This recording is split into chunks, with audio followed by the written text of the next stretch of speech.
नमस्कार, मैं हूं कनुप्रिया सत्तन और आप देख रहे हैं लाइव टीवी समाचार। आइए नजर डालते हैं आज की कुछ खास खबरों। हल्द्वानी के श्री रामलीला मैदान में 30 अक्टूबर से श्रीमद् भागवत कथा यानी का आयोजन होने जा रहा है। कथा को लेकर समूचे क्षेत्र में विशेष उत्साह बना हुआ है।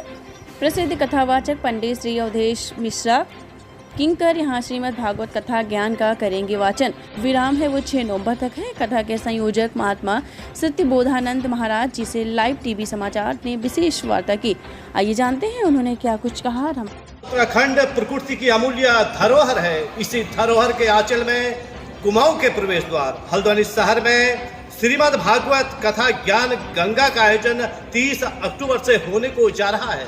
कथा को लेकर के समूचे कुमाऊं मंडल में व्यापक तैयारियां आयोजित हो रही हैं और इस कथा के संयोजक और आध्यात्मिक जगत के विराट पुरुष महात्मा सत्यबोधानंद महाराज जी इस समय राष्ट्रीय न्यूज चैनल लाइव टीवी के साथ हैं। मिलते हैं महाराज जी से और जानते हैं कि श्रीमद् भागवत कथा को लेकर के क्या क्या रणनीति है, क्योंकि भागवत हृदय भगवान का शव ज्ञान का शुभ सार है। इस भागवत से ही तो चल रहा संसार है और संसार में भागवत ज्ञान के प्रसारण के लिए स्वामी सत्य बोधानंद महाराज जी का विशेष योगदान समय समय पर रहता है। आइए मिलते हैं महाराज जी से। महाराज जी आपका बहुत बहुत स्वागत है और आपसे जानना चाहेंगे कि जो 30 अक्टूबर से श्रीमद् भागवत कथा ज्ञान यज्ञ का आयोजन होने जा रहा है, उस कथा को लेकर क्या क्या व्यापक रणनीतियाँ हैं? 30 तारीख को हम सुबह 9 बजे मंगल कलश यात्रा निकालेंगे जी, बहुत सुंदर। और मंगल कलश यात्रा की भव्य तैयारी की जा रही है और सभी भक्त समाज कार्यकर्ता संत महात्मागण इसमें लगे हुए हैं।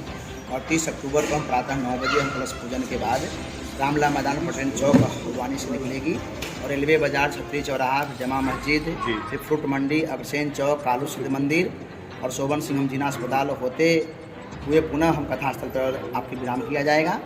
फिर उसके बाद में कथा प्रारंभ हो जाएगी। 1 बजे प्रसाद बटेगा।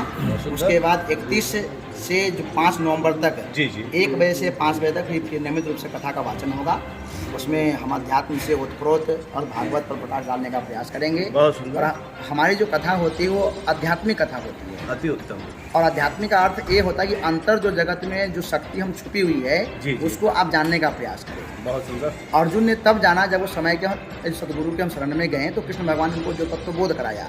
उसी प्रकार से आज भी भागवत वाचन तो जगह जगह हो रहा है, पर हमारा मॉडिफिकेशन करने का अर्थ ये होता है कि आज भी वो ज्ञान संसार में है और उसको हम जानने का प्रयास करें। तो हम इसी उद्देश्य से भागवत कथा का भव्य जो आयोजन कर रहे हैं। और 6 नवंबर को हमारे इष्ट सदगुरुदेव जो श्री हंस जी महाराज जी का ये जन्म हम जयंती मनाएंगे।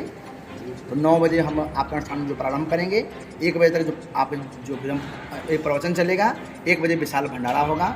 इसके लिए आप सभी पत्रकार बंधुओं को सादर आमंत्रित है और आपके न्यूज़ चैनल के माध्यम से हम समस्त जो कुमाऊं मंडल के भक्तों को आह्वान करना चाहते हैं, प्रार्थना करना चाहते हैं कि अधिक से अधिक जो संख्या में आकर के आप भागवत कथा से लाभ प्राप्त करें और मानव जो जीवन के जो उद्देश्य को हम समझने का प्रयास करें। बहुत सुंदर बात गुरुजी आपने बताया कि मानव जीवन के उद्देश्य को समझने का हमें प्रयास करना चाहिए। तो गुरुजी आप थोड़ा सा संक्षिप्त सार ये बताने का कष्ट कीजिएगा कि मानव जीवन का वास्तविक उद्देश्य है क्या? हमारा उद्देश्य यही है कि हम खाना पीना सो जाना सब काम है पशु समान है। जो क्यों देह मनुष्य की धारी, सुनो बचन हरि नर नारी। ये तो हर कोई करता है। आप देखेंगे कि चींटी से लेकर के हाथी तक खाना पीना खा करके हम जीवन यापन कर लेता है। हमारा उद्देश्य है कि हे मानव, तुम अपने जो वास्तविक स्वरूप को पहचानो कि मैं नो दाई सेल्फ, तुम कौन हो और किस लिए तुम संसार में आए हो। तो अपूर्ण अपो को आप ही में पायो। जो हमारा शक्ति है वो हमारे अंदर छुपा हुआ है और उसको हम जानने का जो लक्ष्य मानव का हम जीवन पाना है। बहुत सुंदर आप बात आपने मुझे बताई, अपना अमूल्य समय दिया कि मानव जीवन का लक्ष्य परमात्मा को प्राप्त करना है, क्योंकि ज्योतिर्मय ही तेल है। कुछ ऐसी कहावत आग तेरा साईं जाग से जाग। बहुत सुंदर बात आपने कही और मानव जीवन के मूल उद्देश्य में प्रकाश डाला, अपना अमूल्य समय प्रदान किया। इसके लिए आपका बहुत बहुत धन्यवाद। और एक अंतिम प्रश्न के साथ कि भागवत कथा का जो पूरा सार है, क्योंकि और ग्रंथ हमें जीना सिखाते हैं कि सुना है कि भागवत मरना सिखाती है, तो मनुष्य को मरने के लिए किस प्रकार तैयार रहना चाहिए? एक्चुअल क्या है, भागवत में आप सब जो सुनते हैं कथा को कि परीक्षित को हम 7वें दिन हम दक्षिण नागदम डसने वाला था और 88,000 जो ऋषि मुनि आए सब कथा सुना रहे हैं, सत्संग कर रहे हैं, प्रवचन कर रहे हैं, ज्ञान यज्ञ कर रहे हैं, पर उसको शांति नहीं मिली। तो सुखदेव मुनि आते हैं और उनको चतुर श्लोकी भागवत सुनाते हैं। अच्छा। और जब श्लोकी भागवत का जब बोध हुआ तब परीक्षित जो भय मुक्त हो चुका। और उनको जो समझ में आया कि 7 ही दिन में सबको विदा होना है, 8वां दिन किसी के लिए भी नहीं है। इसी 7 दिन के अंदर में हम भी परीक्षित बन करके परिजोर इच्छितः, जो दूसरे के इच्छाओं को जान करके और मरना सीख जाए। सबको मरना है और वो परमात्मा को जानकर मरे तो कोई दुख नहीं है। चलिए, बहुत सुंदर बात गुरु जी आपने बताई और आपका बहुत बहुत धन्यवाद। राष्ट्रीय न्यूज चैनल लाइव टीवी समाचार से मैं रमाकांत पंत, धन्यवाद।